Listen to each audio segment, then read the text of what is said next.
High বন্ধুরা, আমি জয়ন্ত চক্রবর্তী। আজকের সন্ধ্যায় আবার আপনাদের জন্য বেলেডোনা নিয়ে কিছু কথা এবং বেলেডোনার কিছু রুব্রিক্স এবং বেলেডোনার কিছু মেন্টাল স্টেট নিয়ে আলোচনা করব বলে আবার আমি এসেছি। এবং আমি যে দুইটি ভিডিও আগে করেছি সেটা বাদ দিয়েও যে বেলেডোনার প্রচুর স্টেট আছে, সেগুলো কিছু কিছু সংগ্রহ করে আমি আমার সংগ্রহ থেকে আমি আপনাদের সাথে শেয়ার করার চেষ্টা করছি।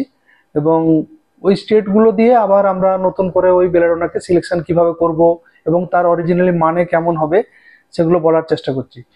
তো আমার এই চ্যানেলটি নাম হলো কনসেপ্ট অফ ডিজিজ। এখানে আপনাদেরকে আমার এই চ্যানেলের তরফ থেকে স্বাগত জানাই। এবং এই চ্যানেলে আমি বেলেডোনা যেমন আজকে দু তিনটে ভিডিও করে বেলেডোনা সম্পর্কে ডিটেলস আলোচনা করার চেষ্টা করছি, তেমনি আগামী দিনে বড় বড় যে রেমেডিগুলো, পলিক্রিস্ট রেমেডি যেগুলো, সেগুলো এবং শর্ট অ্যাক্টিং রেমেডি সহ বিভিন্ন রেমেডির যে অন্তর্নিহিত যে মেন্টাল স্টেট, যে মেন্টাল জেনারেলের যা অবস্থা, সেই অবস্থাগুলো আমরা সূক্ষ্মভাবে, নিখুঁতভাবে, পুঙ্খানুপুঙ্খ বিশ্লেষণ করা এবং তার চরিত্রগুলো, মেন্টাল স্টেটগুলো পরিষ্কার বলার চেষ্টা করব। এবং পেশেন্টের যে চিন্তা, পেশেন্টের যে ভিউ, পেশেন্টের যা থট, সেগুলো নিয়েও আমরা আলোচনা করব। যেটাকে আমরা ঠিক কি বলি, একটা পেশেন্টের অরিজিনাল যে সোল ডিজায়ার, সোল হার্ট, তার যে অন্তরের যে আন্তরিক ইচ্ছা, সেগুলো আমি বলার চেষ্টা করব। তো আমি এই জন্য বলছি, আমার অনেক বন্ধুদের কাছ থেকে রিকোয়েস্ট পেয়েছি যে ওরা বলছে যে বাংলার সাথে যদি একটু একটু হিন্দিও সংমিশ্রণ করে বলা যায়, বা তার সাথে ইংলিশে যে মিনিংগুলো হবে সেটাও যদি বলি, তাহলে আমার বিহার, ঝাড়খণ্ড বা অন্যান্য সমস্ত যে স্টেটের বন্ধু বান্ধবরা আছে তাদের জন্যও খুব সুবিধে হবে। তাই বন্ধুরা, আমি আমার এই প্রয়াসের মধ্যেই দু চার লাইন হিন্দি বা ইংলিশ দিয়ে একটু বোঝানোর চেষ্টা করব, যাতে সকলের জন্যই কম ব্যাপারটা বোধগম্য হয় এবং ভালো লাগে তাদের। এবং প্র্যাকটিক্যালি ধরুন, একটা ভিডিওর অর্থ এটা যেমন আমারও যেমন একটা সম্পদ, ঠিক আরো অনেকের কাছ থেকে যারা এই ধরনের অবস্থা নিয়ে এগুলোকে বুঝে প্র্যাকটিস করে, তাদের জন্য খুবই ভালো লাগার বিষয়। এবং সবাইকার কাছে যাতে ভালো হয়, বোধগম্য হয়, তাই আমার এটাকে করা আর কি। তো আমি আজকে যে রুব্রিকগুলো বলার চেষ্টা করছি, তার প্রথম রুব্রিক, একটা ভাইটাল রুব্রিক, বেলেডোনার খুব গুরুত্বপূর্ণ রুব্রিক, সেটা হলো well says he is when he is sick. Well says well when he is sick. ধরুন, যখন সে অসুস্থ তখন সে বলছে আমি ঠিক আছি। মানে আমরা বলেছিলাম, ধরুন একটা এমন রুব্রিক খুব close, frivolous, lack of seriousness in sickness state, माने डिजीज स्टेट। डिजीज स्टेट में पेशेंट ये कह रहा है, जब उनको पूछा जा रहा है कि आपको क्या प्रॉब्लम है, क्या तकलीफ है, अब बताएं। मरीज अगर डॉक्टर के सामने जाकर बताता है कि बीमारी में भी हमको कुछ नहीं सूझ रहा है, बीमारी में भी आपको कुछ समझ में नहीं आ रहा है, हम तो अच्छे हैं, बिल्कुल स्वस्थ है, আমি ঠিক আছি, আমার কোনো অসুবিধা হচ্ছে না, মানে ছোটখাটো জিনিসকে, যেটা আমরা মিমিকিং সিকনেস বলছি, but alter state of health যখন হচ্ছে, সেই অবস্থাটাকে বেলেডোনা কোনোভাবেই গুরুত্ব দিতে চাইছে না বা গুরুত্ব দিচ্ছে না। এই ধরনের অবস্থাটায় আমি ঠিকই আছি, আমার শারীরিক কন্ডিশন ঠিক আছে, এই ব্যাপারটাকে well says well when he is সিকে আমরা বুঝতে পারি এবং এটাকে আমরা সেইখানে কনসিডার করতে পারি এবং এর মধ্যে আমরা লিখতেও পারবো প্রেসক্রিপশানে, এবং ওটা ধরে আমরা বেলেডোনার একটা স্টেট হিসাবে নিতে পারবো। এইবারে বেলেডোনা ধরুন কতটা অহংকারী, কতটা সে হটি এবং ভ্যানিটি তার মধ্যে আছে, প্রচুর ভ্যানিটি আছে বেলেডোনার মধ্যে। কেন না, বেলেডোনার একটা গর্ববোধ হয়, তার গর্ব আছে। গর্ব মিন্স অহংকার, ইগোইজম, একটা quality of being proud. A proud मतलब अपना जो गुमन है, अपना जो अहंग है, ये दूसरे के सामने जा करके ये खोलता है, ये बोलना भी चाहता है, interested to show his ego और अचीवमेंट्स और हिज क्वालिटी। वो अपना क्वालिटी, अपना जो अचीवमेंट है, अपना जो है, वो चीज को दूसरे के पास जा करके इतने अच्छे से बयान करता है, ये बोलता भी है, ये वैनिटी है। अपना जो भी है वो दूसरे के पास जाके ये बोलता है। He wanted to show his achievements, his appearance, his quality, his studies, everything. ये अपना अहंकार है, अहंग बोध है। अब हॉटी में जाएं, हॉटी में क्या है? एक सेल्फ प्राउडीनेस है, एक थिंकिंग है बेटर देन अदर पीपल। हॉटी, आप एक चीज देख लीजिए, जब हम एडुकेशन में, एडुकेशन के क्षेत्र में अगर हम हैं तो हम दूसरे से अच्छे हैं। कितने अच्छे हैं ना, इतना अच्छा है, मेरे सामने कोई नहीं कर सकता है, मेरे सामने कोई हो ही नहीं सकता है। अचीवमेंट में भी जो किया है, खेल कूद के जगह में है या दूसरा कुछ जगह में है, वो देख लिए सबसे अलग है, हटके है। नौकरी में भी जो अपना ऑफिस में काम करता हूँ या आईटी सेक्टर में काम करता हूँ, तो वो मेरा जो है वो मेरा प्राउड की जगह है। इतना बढ़िया वो बोलता है उस चीज को, ये उनका एटीट्यूड में इतना दिखाता है, जो हम लोग उसको हॉटी के रूब्रिक्स में ले सकते हैं। ये अहंग बोध है, ये भी एक टाइप का अहंकार है, एक प्राउडीनेस है, प्राउडी भाव है। अब दूसरा स्टेट को लेते हैं, जैसे अटेंशन वांट्स और attention desire during sickness state.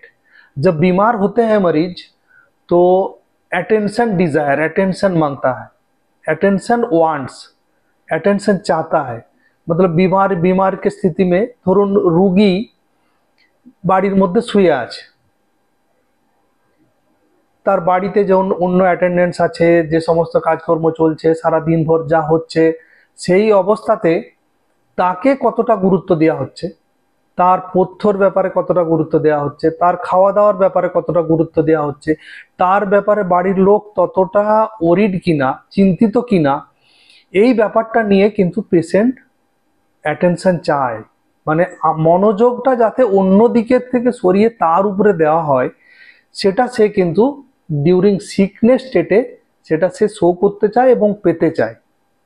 ঠিক যেমন ধরুন পালসেটিলা একটা অ্যাফেকশন ডিজায়ার, ভালোবাসা চায়, একটা কেয়ারনেস চায়, তেমনি ঠিক এখানে বেলেডোনা ও অ্যাটেনশন চায় ডিউরিং সিকনেস স্টেট।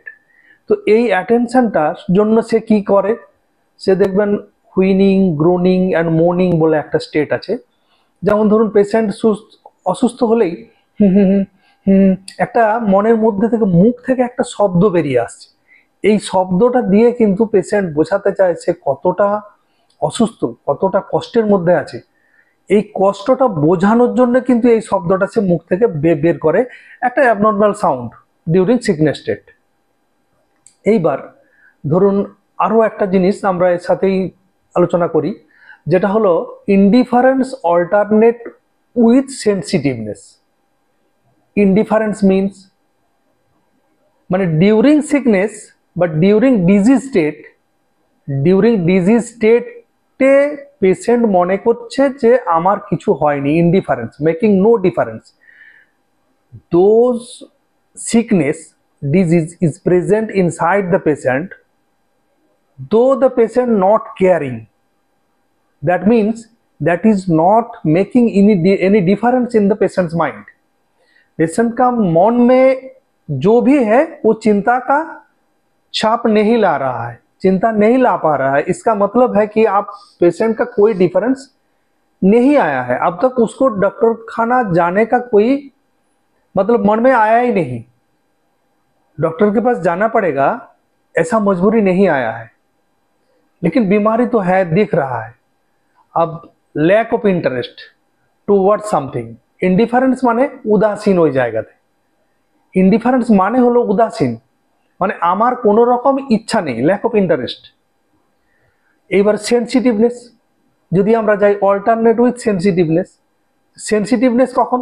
যখন তার এই ইনডিফারেন্ট স্টেটটা ভেঙে যাচ্ছে, একটা ইনডিফারেন্সের অবস্থাটা ভেঙে গিয়ে তাকে সেন্সিটিভ হতে বাধ্য করলো। মানে সেন্সিটিভ কি, একটা ধরুন তার কনসিয়াস লেভেল একটা লেভেলে গেল, তখন সে পিপলটা, তখন সেই লোকটা বা সেই পেশেন্ট, তখন তার ওই ধৈর্যের বাঁধ সেটা ভেঙে গিয়ে ওই পার্টিকুলার থিংসের দিকে বা পার্টিকুলার যে সিকনেসটা হচ্ছে, কষ্টটা হচ্ছে, সেটার জন্য তার মন চিন্তিত হয়ে উঠলো, একটা চিন্তার ভাঁজ তৈরি করলো, একটা সেন্স, যে সেন্সটায় আমি ইনডিফারেন্সে ছিলাম সেই সেন্সটাই আমাকে কসাস হতে বাধ্য করলো, একটা ধৈর্যের বাঁধ ভেঙে গেল। সেই সেন্সিটিভনেসটাকে আমি তখন কনসিডার করব ইনডিফারেন্স অল্টারনেট উইথ সেন্সিটিভনেস। মানে আমি বলছি যে আমার এতদিন কোনো রকম প্রবলেম ছিল না, আমার কোনো কষ্ট হচ্ছিল না, আমার একটা টিউমার ছিল ঠিকই, কিন্তু আমাকে কোনো কষ্ট দেয়নি, তার মানে আমি ওটা নিয়ে কিছু ভাবিনি, তাহলে আমার ইনডিফারেন্ট স্টেটে আমি ছিলাম। কিন্তু যখন আমি ভাবলাম যেটা সাইজে আছে একই, কিন্তু এতদিন ধরে কেন আছে, এটা কেন চলে যায়নি, এটা নিয়ে আমার এরপর তো ভাবা উচিত। মানে আমার ওই ধৈর্যের বাঁধ বা উদাসীনতার যে সময়সীমা, সেটা পেরিয়ে আমাকে সচেতন হতে বাধ্য করলো আমার ইন্টারনাল সেন্স। তাহলে এইটা হলো সেন্সিটিভনেস। এইবারে পেশেন্ট এই বেলাডোনার মধ্যে প্রচুর কিন্তু আদার্স আরো অন্যান্য রুব্রিকও আছে, যেখানে ধরুন আমরা একটা ছোট্ট রুব্রিকের আলোচনা করি। এটা যেমন বললাম যে well says well when is sick, ঠিক তেমনি যদি আমরা ধরুন দেখি যে অবজেক্টিভ রিজনেবল। অবজেক্টিভ রিজনেবল মানে হলো, মানে অবজেক্ট মানে একটা কি লক্ষ্য, ऑब्जेक्टिव মানে क्या एम है आपका, উদ্দেশ্য क्या है। অ্যাকচুয়ালি এখানে যে জিনিসটা আছে, ধরুন একটা মোটিভ, একটা ইন্টেনশন, একটা ডিজায়ার, একটা এম, এটা সবই অবজেক্টিভের মধ্যে পড়ছে। রিজনেবল মানে আমি একটা জিনিস চাই, এই অবস্থাতে আমি চাই, এটা ধরুন আমি কি বলবো যে একটা রিজনেবল, এটা বলি না আমরা প্রাইসটা হলো রিজনেবল, রিজনেবল প্রাইস মানে ন্যূনতম আমার এটা চাই। তো এই ঘটনাগুলোকে মাথায় রেখে আমার উদ্দেশ্য কি, আমি ধরুন একটা রোগে ভুগছি, একটা কষ্টে ভুগছি, আমি কিন্তু ডাক্তারের কাছে যাইনি, তার পিছনে তো কিছু একটা উদ্দেশ্য আছে। कुछ तो वजह है जो जिसके लिए मैंने डॉक्टर के पास नहीं गया हूं। तो आज मैं डॉक्टर के पास जाने के लिए मेरा मन हो गया है, मैं जा रहा हूँ क्लिनिक में या फिर ओपीडी में या फिर किसी हॉस्पिटल में, लेकिन कल तक मैं नहीं जा रहा था, इसका तो कोई वजह होगा ना। तो अगर पेशेंट को पूछा जाए आप क्यों नहीं आ रहे थे, तो डॉक्टर साहब ये बीमारी में मैं हर वक्त मैं पेन किलर ले लेता था, तो जब भी होता था पेन किलर लेता था। इसका मतलब वही एक मिनिमम वजह था, मिनिमम एक रेस्पॉन्सिबिलिटी थी उनकी कि जो वही दवा लेने से मैं ठीक होता हूं। তো এ অবজেক্টিভ রিজনেবল है। অবজেক্টিভ রিজনেবল আমাদের বেলেডোনার জন্য খুব গুরুত্বপূর্ণ। পেশেন্ট দেখবেন বারবার এসে বলে যে আমি তো এই আমার একটা প্রবলেম আছে ডাক্তারবাবু, আমি তো আমার হাঁচি, অ্যালার্জি, ঠান্ডা লাগার ব্যাপারটা ধরুন দীর্ঘদিন ধরেই আছে, তো আমি একটা অ্যালার্জির ওষুধ খেয়ে নিই, ওটা খেলেই আমার মোটামুটি কমে যায়। তো এতদিন ধরে কিন্তু ওই সিস্টেমেই চলছিল, এতদিন ওই অবজেক্টিভ রিজনেবলেই ছিল। কিন্তু এবার যখন নতুন পরিস্থিতি এলো, নতুন মানে ওই সেন্সিটিভনেস স্টেটটা এলো আর কি, ইনডিফারেন্স থেকে ইনডিফারেন্স অবস্থায় নয়, এটা ঠিক ধরুন তার একটা অবজেক্টিভ রিজনেবল জায়গা, ইনডিফারেন্স স্টেট নয় এটা। মানে ইনডিফারেন্সে কোনো কিছুই করে না, কোনো রকমের মেডিসিনাল হেল্প সে নিচ্ছে না, কিন্তু অবজেক্টিভ রিজনেবলে কি মিনিমাম একটা কিছু নিয়ে তার চলছিল, একটা মিনিমাম সাপোর্ট নিয়ে চলছিল। কিন্তু এখন সে কি করছে, যে এখন তার অবস্থার যে সীমাটা সেটা পেরিয়ে গেছে, সহ্য ক্ষমতা সেটা পেরিয়ে গেছে, তখন সে কি চাইছে, তখন চাইছে যে আমাকে একটা মেডিসিনাল হেল্প নিতে হবে। এবারে ধরুন আমরা যে সমস্ত জায়গাটাতে আরো যাব, যে প্রচুর এখানে অ্যাঙ্গার আছে, প্রচুর অ্যাঙ্গার, ডেলিরিয়াম স্টেটটা ধরুন, ডেলিরিয়ামের কথাটা বলি, ডেলিরিয়াম আর ডেলিউশন দুটো কথা তো এই মাইন্ড রুব্রিকের মধ্যে প্রচুর চলে এবং এটা আমাদেরকে কনসিডারও করতে হয়। তাহলে ডেলিরিয়াম মানে কি, ডেলিরিয়াম মানে হলো যে একটা প্রলাপ, একটা ভুল বকা, ভুল কথা বলা, যদিও আমরা সজ্ঞানে আছি, মানে এটা হলো ঠিক derail state of the mind. মানে আমি ঠিক পোটরিতে নেই, ট্র্যাকে নেই, দিয়ে আমি আমার কথাগুলো বলছি, অথচ আমি কথাগুলো বলছি। আমরা বলি জ্বরে ভুল বকা হয়, তখন আমরা কিন্তু টোটাল কনসিয়াসনেস স্টেটে আমরা থাকি না, কনসিয়াসনেস স্টেটটা আমাদের নষ্ট হয়ে যায়, একটা সেমি কনসাস অবস্থাতে এই কথাগুলো হয়। তো derail state of the mind সেটা হচ্ছে ডেলিরিয়াম। ডেলিউশন মানে কি? ডেলিউশন মানে হলো একটা এরোনিয়াস থট, একটা ভ্রান্ত ধারণা, ভুল ধারণা, এবং patient is unable to distinguish the real or to be real. Actually আমরা যেটা ভুল, সেই ভুলটা আমরা ঠিক ডিস্টিংগুইশ করতে পারি না, এবং বা কোনটা ঠিক আমরা ঠিক জাজমেন্ট করতে পারি না। ঠিক জাজমেন্ট করতে না পারার জন্য আমরা এরোনিয়াস থট, একটা ভ্রমাত্মক ধারণা মনের মধ্যে পোষণ করি। এই ভুল ধারণাটা কিন্তু মনের মধ্যে গেঁথে থাকে এবং সেটেল হয়ে থাকে। এই ভুল ধারণাটাই হলো ডেলিউশন। ডেলিউশনাল থট কিন্তু প্রচুর পরিমাণে বেলেডোনাতে আছে, যেগুলো আমরা এক দুটো আমরা আলোচনা করেছিলাম, যে delusion he is an officer, delusion image and phantom sees. মানে ধরুন এখানে delusion image and phantom sees মানে কি? ডেলিউশন মানে হলো ভ্রমাত্মক ধারণা, ইমেজ মানে একটা চিত্র বা একটা ছবি, ফ্যান্টম মানে ভূত, সিজ মানে দেখে। কি দেখছে সে? যে ধরুন কোনো একটা রোগে সে ভুগছে, তো ওই ধরনের সিমিলার সিচুয়েশন, সিমিলার রোগ কারো হয়েছে, সেই রোগটা যদি থেকে তার কিছু খারাপ হয়ে থাকে বা সেই রোগটা কোনো বাড়াবাড়ি হয়েছে অন্যের, তো সেই জায়গাটাকে, সেই রোগের যে ভূতটা, সেটা সে নিজের মধ্যে দিয়ে ওইটারই ইমেজ তার মনের মধ্যে বারবার ফুটে উঠছে, এবং সে বলছে যে আমারও তো এই ধরনেরই আছে, তাহলে আমার ওই প্রবলেমটা কি উনার মতো হয়ে যাচ্ছে। মানে যে চিত্রটা, সে ভূতের চিত্রটা সে অন্যের শরীরে দেখেছে, অন্যের কাছে গল্পটা শুনেছে, তখন কিন্তু নিজের মধ্যে সে ওই জিনিসটাকে দেখতে পাচ্ছে। তাহলে delusion image and phantom sees মানে নিজের শরীরে অন্যের কোনো সিমিলার কন্ডিশনের বড় রূপ দেখছে আর কি। এটা হলো ডেলিউশন ইমেজ অ্যান্ড ফ্যান্টম সিজ। এবারে ধরুন যেটা বলছিলাম যে ডেলিরিয়াম অ্যান্ড ডেলিউশন, ওখান থেকে ডেলিরিয়াম ধরুন ডিজায়ার টু গো হোম, মানে নিজের বাড়িতে যেতে চায়, মানে নিজের জায়গায় থাকতে চায়, নিজের যে কন্ডিশনটায় থাকতে খুব স্বাভাবিক স্বচ্ছন্দ বোধ করে সেই জায়গাটায় সে থাকতে চায়। মানে जिस स्टेट में बेलेडोना रहना पसंद करता है, जहां वो घूमना पसंद करता है, जैसे वो खाना पसंद करता है, उसी स्टेट में वो जाना चाहता है, ये डिजायर टू गो होम है।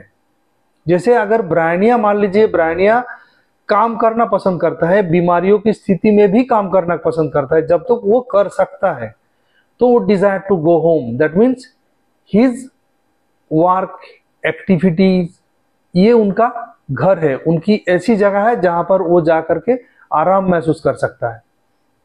ঠিক তেমনি বেলেডোনা প্রচন্ড ভাবে রেগে যায়, অ্যাঙ্গার আউটব্রাস্ট হয়। অ্যাঙ্গার হলে সে কি করে? সে অ্যাঙ্গার হলে তার প্রচুর পরিমাণে বাইট, ডিজায়ার টু বাইট, মানে অন্যকে কামড়ে দেওয়ার একটা প্রবণতা থাকে।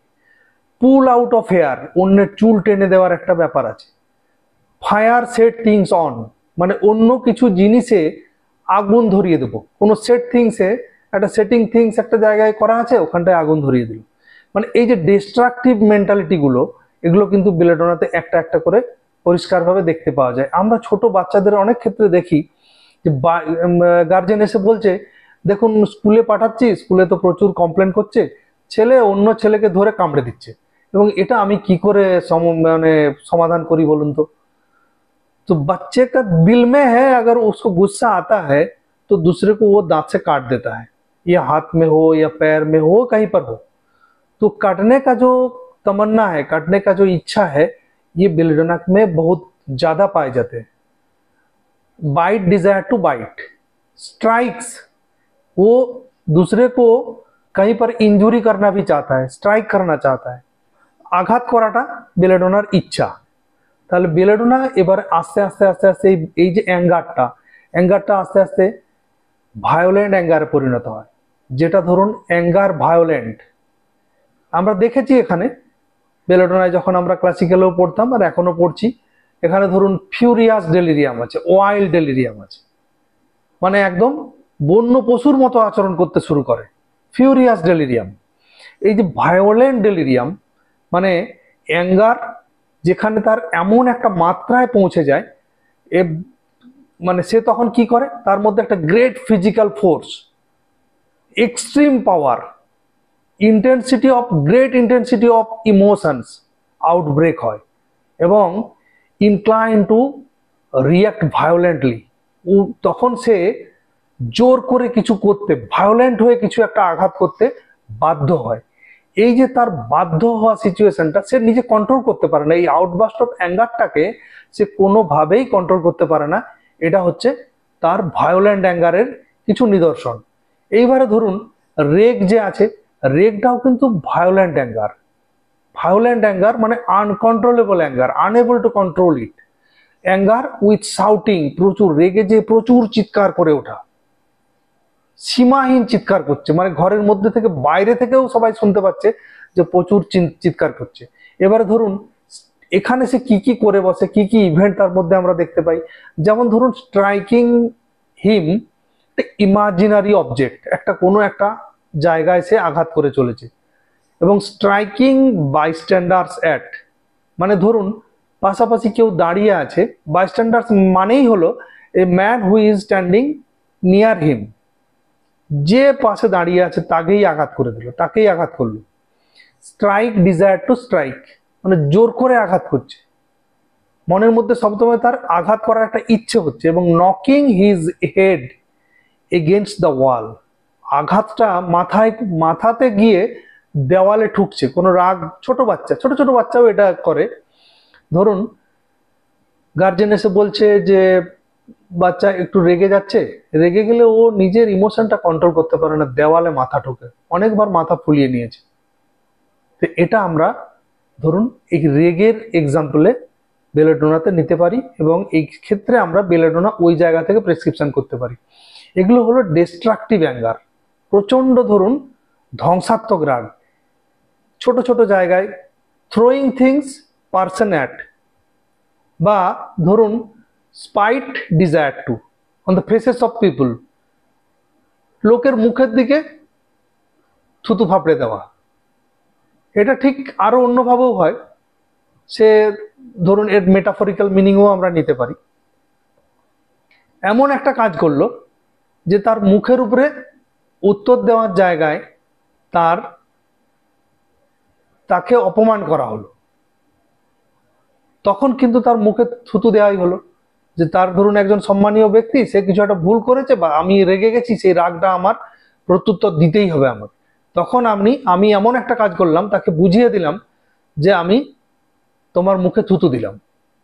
তো এই ধরনের spite desire to spite in faces of people. তাহলে আমরা স্ট্রাইকটা দেখলাম, রাগটাও দেখলাম। এবারে যদি আমরা দেখি যে ফারি, একটা ডিস্ট্রাকটিভ অ্যাঙ্গার, যখন কি হচ্ছে লাস্ট স্টেজ অফ রেগ, যখন সে কোনো রকম আর নিজের ওই স্ট্রাইকিংটাকেও আর ধরে রাখতে পারছে না, প্রচন্ড আউটবাস্ট হচ্ছে, তার মুখ চোখ লাল হয়ে যাচ্ছে এবং একটা ভয়ঙ্কর অবস্থা তৈরি করছে, সেটা হলো ফারি, মানে last stage of রেগ, last stage of anger. অনেক সময় দেখবেন কন্ট্রোল করে করে করে করে সীমাহীন জায়গায় সীমাটা তার কন্ট্রোলটা তার ছাড়িয়ে যায়। একটা ধৈর্যের সীমা আছে, সেই ধৈর্যের সীমাটা ছাড়িয়ে গেল, তখন সে নিজে আর কন্ট্রোল করতে পারলো না। তো সেই জায়গাটাতে আমরা ফারি বলবো, রেগ অ্যান্ড ফারি। এইবারে এইসব ক্ষেত্রে কিন্তু কিছু কিছু জায়গাতে টর্মেন্ট হিমসেলফ, নিজেকে আঘাত করে, নিজেকে কষ্ট দেয়। এক্সট্রিম পেন মাইন্ড, মানে মনের মধ্যে যে তার, আমরা বলি না যে অ্যাঙ্গার একটা রাগ, একটা ক্রোধ।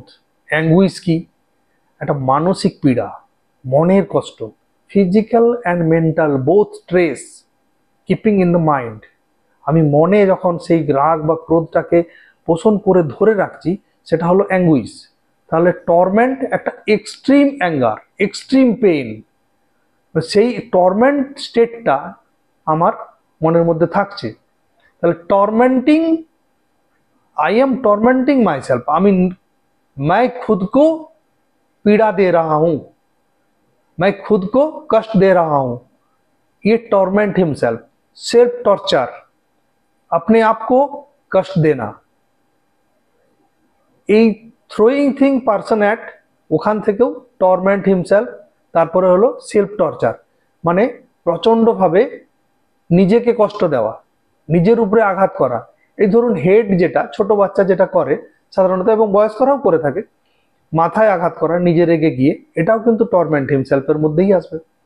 তাহলে এই ধরনের যে সমস্ত রুব্রিকগুলো আমরা দেখছি এগুলো সবই হচ্ছে অ্যাঙ্গার, রেগ অ্যান্ড ফারি, ভায়োলেন্ট যে ডেলিরিয়াম বা ভায়োলেন্টের যে এক্সাম্পল, মেটেরিয়া মেডিকায় এই ধরনের ভায়োলেন্ট পেশেন্ট হয়তো খুব কমই আছে। এত ভয়ঙ্কর ভয়ঙ্কর ডেলিরিয়াম, এত ভয়ানক।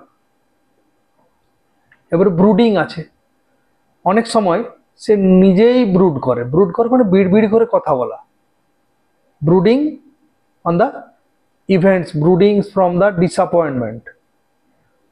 একটা হতাশা হয়েছে, সেই হতাশার পর সে তার একটু ইনসেনিটি, একটু পাগলপন, সে নিজের মতো পাগলামি আচরণ করছে, সেখানে দেখা যাচ্ছে বিড় বিড় বিড় বিড় করে কথা বলছে। এই বিড়বিড়ানি কথা বলাটাও কিন্তু বেলেডোনাতে আছে। তাহলে আমরা যে সমস্ত রুব্রিকগুলো আলোচনা করলাম সেগুলো হলো well says well when is sick, vanity, তারপরে ধরুন হটি, তারপরে অ্যাটেনশন ডিজায়ার, তারপর অবজেক্টিভ রিজনেবল, তারপরে ইনডিফারেন্স অল্টারনেট উইথ সেন্সিটিভনেস, তারপরে আমরা বাইট ডিজায়ার, ডেলিরিয়াম, ডেলিউশনে গেলাম, ভায়োলেন্ট ডেলিরিয়ামের কিছু এক্সাম্পল আলোচনা করলাম। এটা ধরুন এক দুটা দিক। এই রুব্রিকগুলো আমরা এর মধ্যে কয়েকটা দেখেও কিন্তু আমরা বেলেডোনা সিলেকশন করতে পারবো। Objective reasonable, attention desire, indifferent alternate with sensitiveness খুব গুরুত্বপূর্ণ।